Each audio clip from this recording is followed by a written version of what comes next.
We just kind of pick on the car analogy that Nish just made and said, I'm curious to, so when he said that there's no affordability on behalf of car buyers, I actually want to ask the question, why did the car manufacturers get into manufacturing cars in the first place?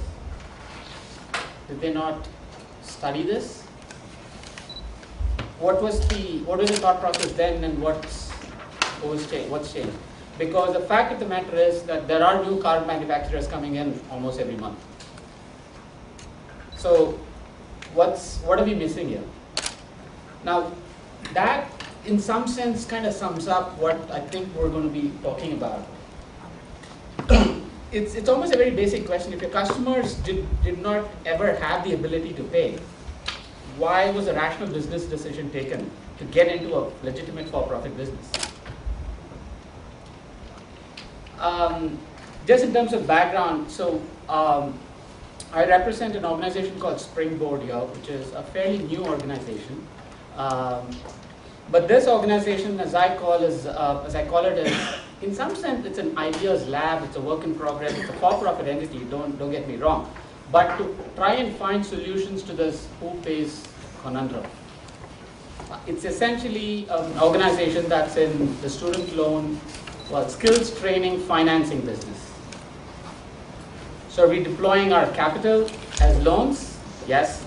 Are we just advising and building ecosystems of training institutions and employers to enable this financing ecosystem? Yes.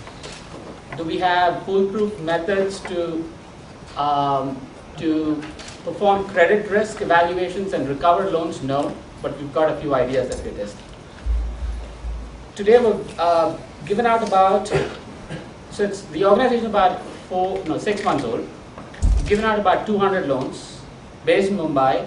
We work exclusively with training institutes, which means the loans are given out to training institutes.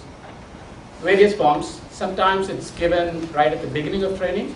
Sometimes it's given at the end of the 3-month training program. But there's one condition that we've imposed. The training institutes have to carry the risk until the time the risk gets transferred to the employer.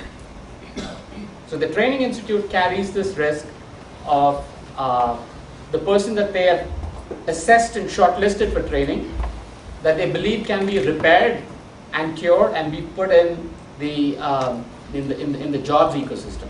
So until such time, the risk has to be borne by the training provider.